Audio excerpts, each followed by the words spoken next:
Hey guys, how's it going? This is lecture number 6, unit 2. So moving right along here. Last lecture we focused on the fossil record, and we'll continue to talk about the fossil record. But this lecture, we're going to kick off these extinction events. So these are extremely important to understand because we are currently in the 6th extinction event as we speak. So in order for us to sufficiently understand the current extinction event, we need to go back in time and better understand what has happened throughout Earth's history. So, starting off here, we should know that 99% of all species that have evolved on this planet have gone extinct. So extinction is pretty much inevitable. Well, it definitely is inevitable. Species die off. Species over time become modified into different species, right? And all in all these organisms around the world that we see today will eventually not be there. Now we have to know this term. This term is the Thephanerozoic eon, and the Thephanerozoic represents a time period from 551 million years ago to the present day. So I talked about this last lecture. All of these 5 extinction events, actually including this current 6th extinction event, have occurred within the Thephanerozoic eon. The Thephanerozoic is this time period in which multicellular life evolves. So before the Thephanerozoic, yes, there is life on Earth, but they are single-celled organisms. They are algae floating in oceans. They are different types of protozoan organisms. Their entire bodies are just one cell, right? It's not until those single cells form colonies, and those colonies then differentiate into different kind of organelles and organ systems that give rise to more complex multicellular life. Once multicellular life evolves, those organisms that are multicellular, they go through this rapid adaptive radiation, and we get this Cambrian explosion, right? Being multicellular is a great thing to be living on this planet. When you are multicellular, especially when we're talking about, way back in time, the first multicellular organisms, they were much harder to eat, right? So they evaded predators, single-celled predators, because no longer were those single-celled predators able to eat a multicellular organism. Additionally, they can move better throughout their environments, and as you know, resources are not distributed equally throughout ecosystems. So being multicellular allowed them to move greater distances towards food, towards mates, and away from predation. So multicellular life was a fantastic characteristic to have. Because of that, we have this adaptive radiation. And this is another reason why all these extinction events occur in the Thephanerozoic. It's because although cataclysmic events did happen prior to 541 million years ago, there weren't enough species to go extinct for us to categorize those events as extinction events. So this Thephanerozoic eon is integral for multicellular life, and because there's all these species, many of those species can go extinct when cataclysmic events happen.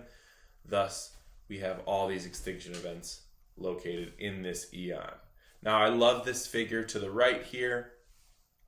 We have the earliest oxygen. Obviously, there was water on this earth. We know that water is H2O, so there is oxygen atoms on this planet, but not in this gaseous phase. O2 is the gas that we breathe, and it's hard to think about this planet without oxygen because, we don't even realize that the atmosphere and the constituents of our atmosphere has drastically changed through time. The first photosynthetic organisms, they actually input the first gaseous oxygen in our planet, right?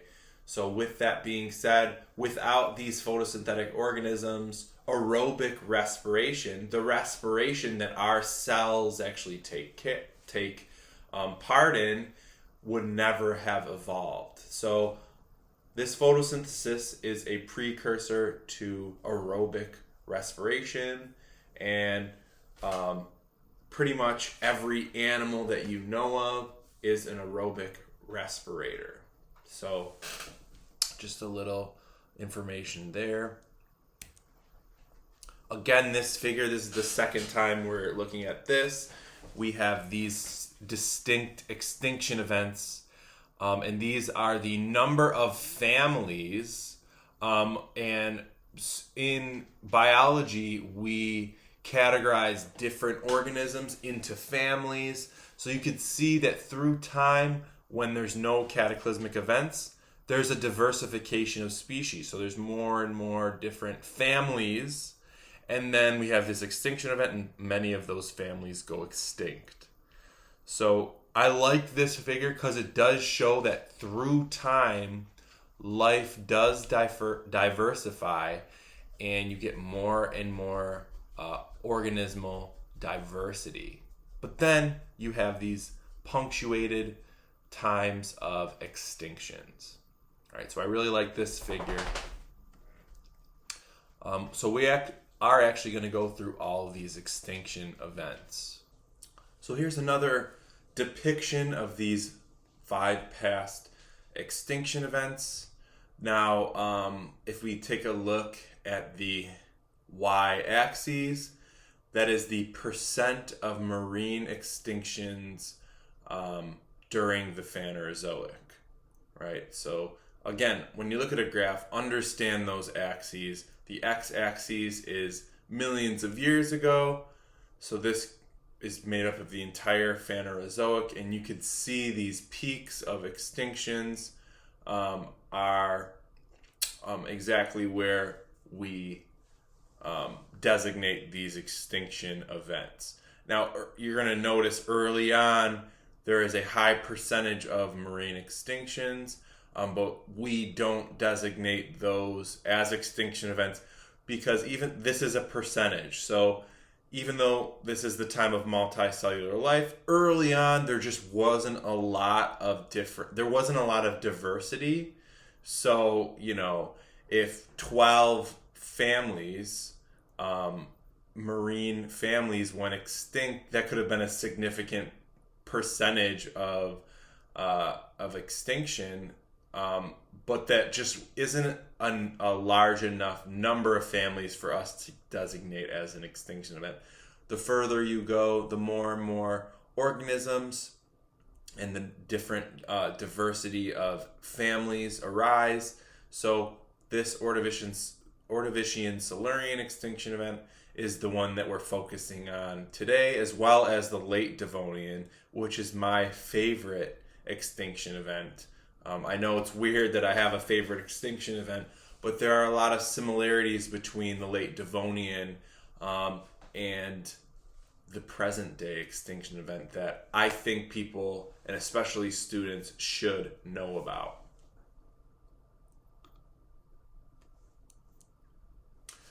So the Ordovician-Silurian extinction event occurred from 455 to 430 million years ago.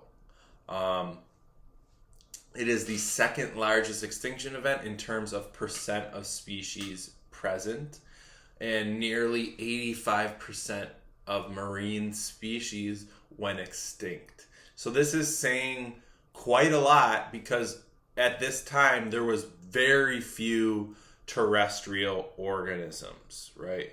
Most of life was confined to the oceans. So when you have 85% of marine species going extinct, that is pretty significant during this time. Now, there are several hypotheses, and this is actually still up for debate. However, there is a lot of evidence that suggests that large-scale volcanic activity deposited this silicate rock. And silicate rock has an amazing characteristic, and it is that the actual minerals within silicate rock draw in carbon dioxide. They draw in CO2 from the atmosphere. Now, with this, we can actually see that the levels of CO2 dropped significantly because of these silicate rocks absorbing CO2. So it actually had a completely opposite greenhouse effect that we are seeing today. With a diminished level of CO2, there is less insulation during the Ordovician-Silurian. So more of Earth's heat escapes, and the planet actually went through a cooling phase. So we need to know what the greenhouse effect is. The greenhouse effect is caused by this layer of gas, and in our case, we have greatly increased the level of CO2. Because of that, in modern times, there is more insulation, right? So less heat is escaping into space, and it's staying on Earth, and because of that, our temperature is going up. So in the Ordovician-Silurian, this insulative layer actually diminishes, and you get this extreme cooling event.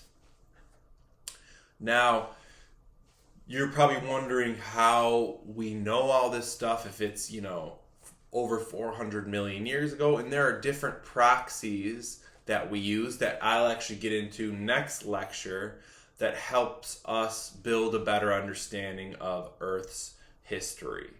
So by studying, different rock minerals and looking at the actual signs of fossils through time, we can actually build these really complex hypotheses that help describe our planet and our history of our planet.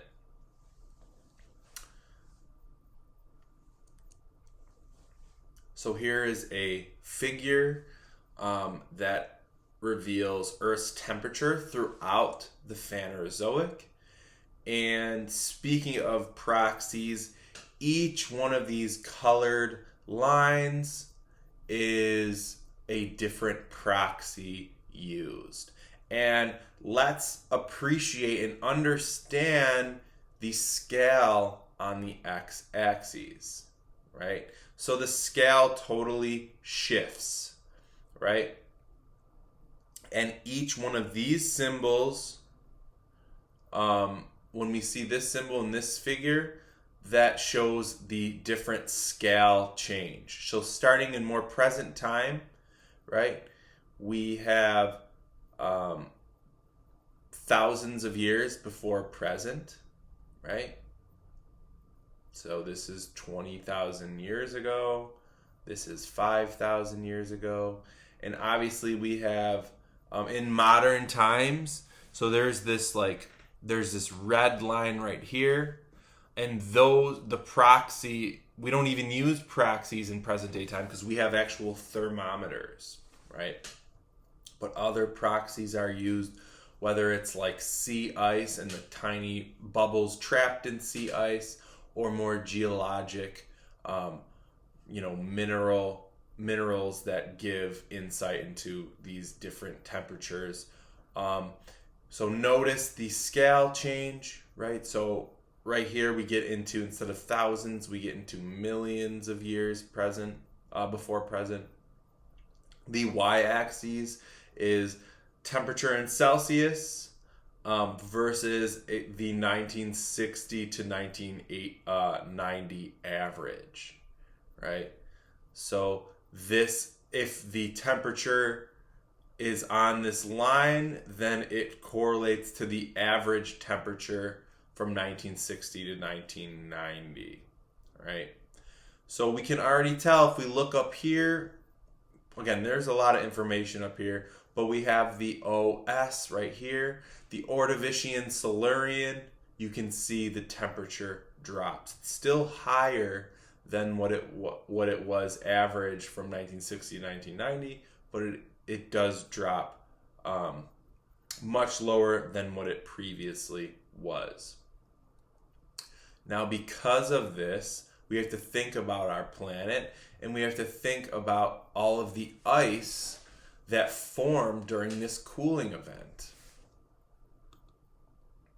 So with the cooling planet, we had this massive glaciation event, and that caused the oceans to lower 40 to 60 meters. So that is quite an amount of water that drops in our oceans. The animals that evolved to live in these warm oceans were soon faced with a totally different environment, right? So now the oceans are cooler.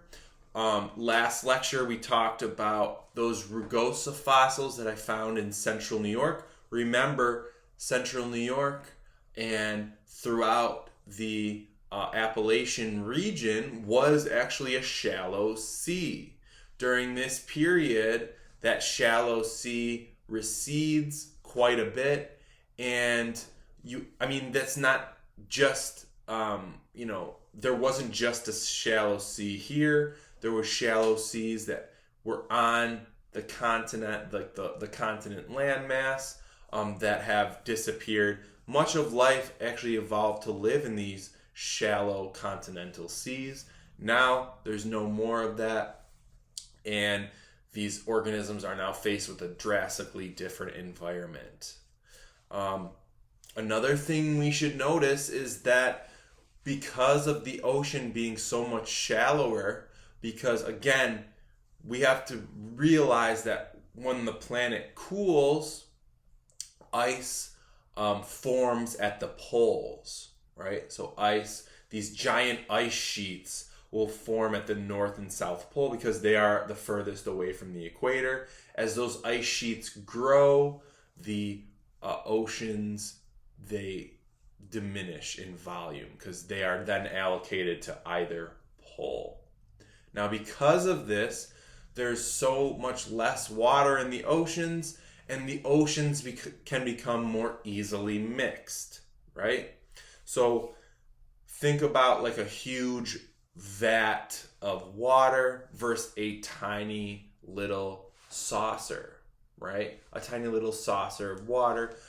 The less voluminous saucer of water can be more easily mixed than that giant vat that you have to keep stirring, right? So this example goes all the way into the larger scale of these earthly processes. These more shallow oceans were much more easily mixed. Now, unfortunately, for many of these aquatic organisms, toxic minerals and metals, they sink to the bottom of those oceans, but because they're more easily mixed, right, they work their way back up into the water column, and then this toxicity actually kills many organisms. So if you're an organism that didn't die from the changing environment, now you're living in a cooler environment, you probably died from those toxic metals being remixed into the water column. So all these interactions are taking place, and it is a pretty wild place to live during this time.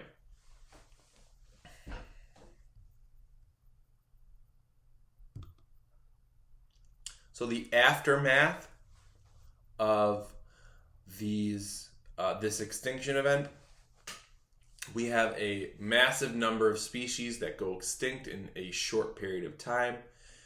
Now the temperatures rise later on, and the glaciers melt, and the sea levels then rise. So the organisms that were hit the hardest are the species that specialized in living in these shallow marine habitats. However, there are some organisms, as we know, only 85% of the marine organisms went extinct.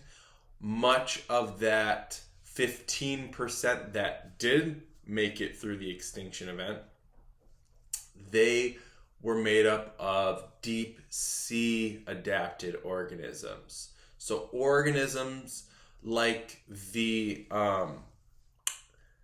ancestor of modern day squid and octopi, these cephalopods that actually had a cone-like shell, they were adapted to living in deep sea habitats, right? So the deep sea habitats, like trenches and such, their temperatures were maintained.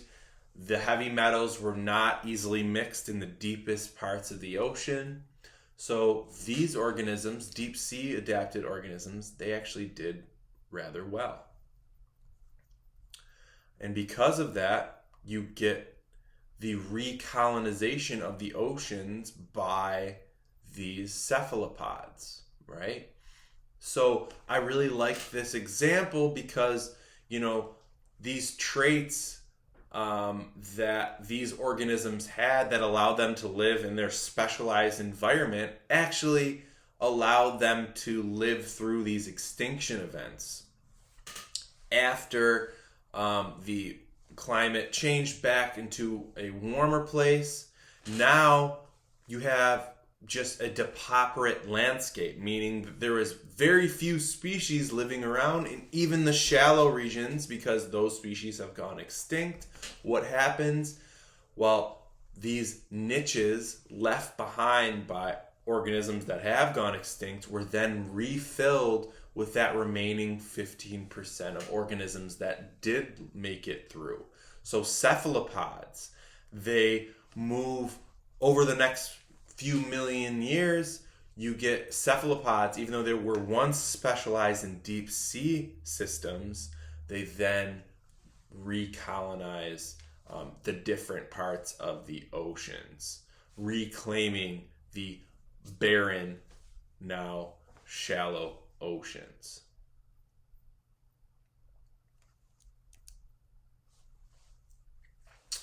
So moving forward to the Late Devonian extinction event. The Late Devonian was is my favorite extinction event. I know, again, that sounds weird, but we're going to dive right in here. So this Late Devonian extinction event occurred 375 to 360 million years ago. Some researchers who specialize in extinction events, they actually consider the extinction to be as many as 7 smaller distinct events spread out over about 25 million years.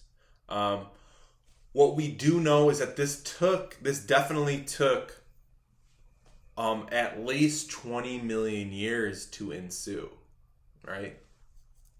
So even if it started in 360 million years ago, or if it started 375 million years ago, we know that it at least took 20 million years. Some think it took even 25 million years to ensue, and even some specialists think that it was 7 distinct events packed all into one extinction event. So we previously learned that stromatolites, they input the first amounts of gaseous O2 in our atmosphere, allowing aerobic organisms to carry out metabolism and aerobic organisms to evolve. Well, this Late Devonian extinction event also, we have photosynthetic organisms that drastically change Earth's environment. So during the Late Devonian and just prior to the Late Devonian, you do have plants that are living on terrestrial habitats. So plants have already started to make their move onto the rocky habitats from their ocean ancestry, right? But these first plants were quite small. Primitive plants that we see today, you all know mosses. There's club mosses. To the right is a liverwort. And we have these smaller organisms that are extremely ancestral. They have extremely ancestral traits. They don't even have vascular tissue, right? They don't have vascular tissue. Now I have some plants right here. I'll just show you very quickly. Oh, right behind me.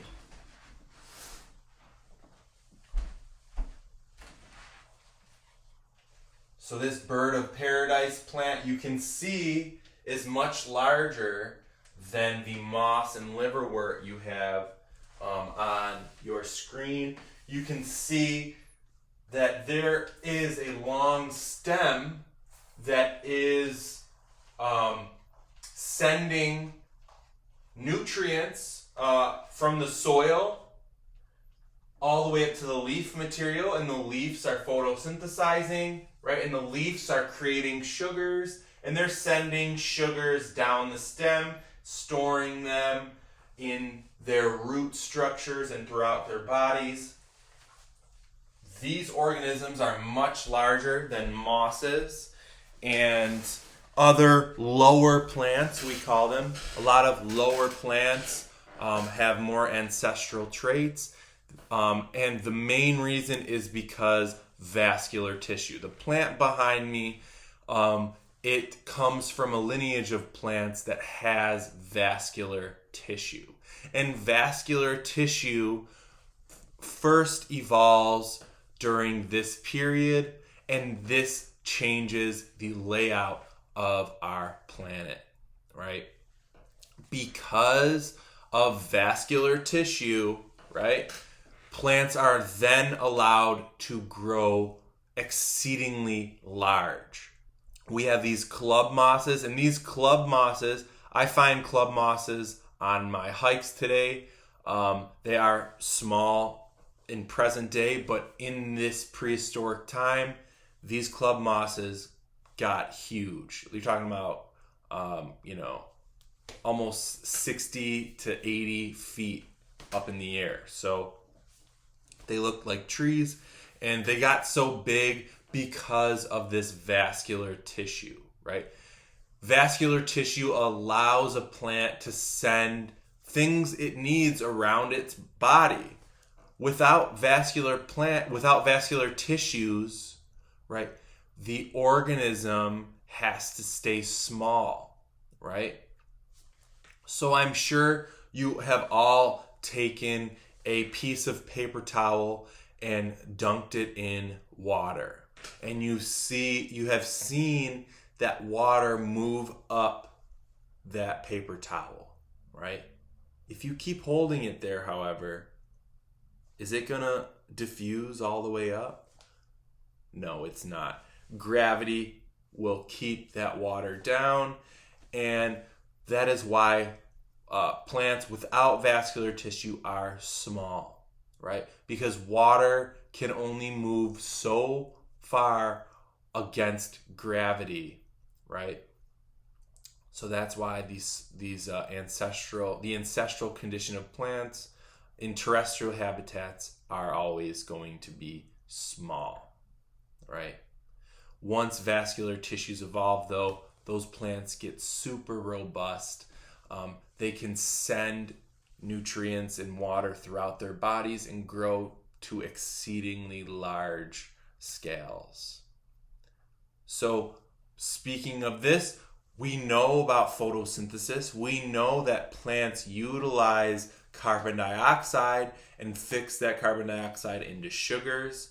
With the evolution of vascular tissue, an insane amount of carbon dioxide becomes absorbed in plant tissue. And this does the same thing as the Ordovician-Silurian extinction event, right? This blanket of CO2 is reduced, and then you have a global cooling event. A global cooling event ensues. So I really, really want you guys to understand this late Devonian. There's a lot of moving parts. So the evolution of vascular tissue causes a cooling event, right? Because of this cooling event, again, like the Ordovician-Silurian, the oceans become too shallow because the poles become engulfed in giant ice sheets. So now we have more shallow oceans again, cooler oceans, right? So that's already causing species to become extinct, right? And again, this extinction event took 25 million years to ensue. That's an exceedingly long time. So there's all these things happening throughout really long time scales, right? So over the next few million years, all this plant debris, much of it becomes, obviously plants have a life cycle. They grow, they reproduce, they die, right? There's all this plant debris. You get tropical storms that wash this debris into these shallow oceans. Now, because these oceans are so shallow, less nutrients can actually cause massive algal blooms. And that's exactly what happened. So this red term, detritus, is referred to as dead organic material. So those dead vascular plants, they fall over, they die, they become detritus. Detritus washes into these shallow oceans, and they cause eutrophication. This red term, eutrophication, is the basically it's when a body of water gets all these nutrients in it, and there's so much nutrients that microorganisms, they go crazy. So eutrophication is when excessive richness of nutrients in a body of water, and this in modern day times, it frequently is due to runoff from the land, from agricultural practices. And this causes dense growth of single-celled plant life, and it actually causes the death of animal life because of lack of oxygen. So eutrophication, if you guys have ever driven towards like Letchworth State Park, there's all these farms. Some of these farms have ponds on their land. Many times those ponds are just bright green. So there are obviously nitrogen and phosphorus that farmers are fertilizing their land. That those fertilizers actually wash into that body of water, and they cause eutrophication, right? But why is there a lack of oxygen? Don't plants synthesize or create oxygen through photosynthesis? Yes, they certainly do. However, these single-celled algae, they eventually die, right? And as they sink to the bottom, aerobic bacteria, they actually start to decompose that plant tissue.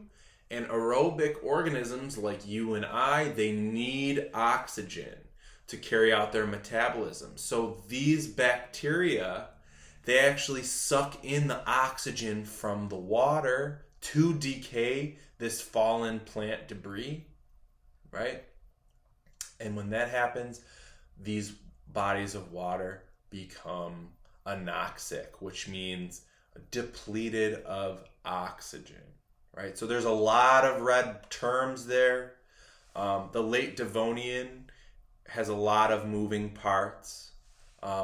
So again, really quickly, the evolution of vascular tissue that makes plants more robust. Larger, more robust plants can suck in more carbon dioxide. This caused a global cooling event, which made the oceans more shallow. Plant debris washes into shallow oceans.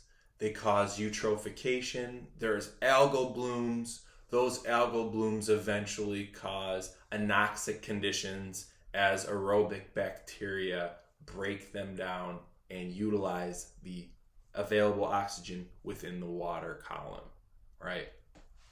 Boom. A lot of moving parts there.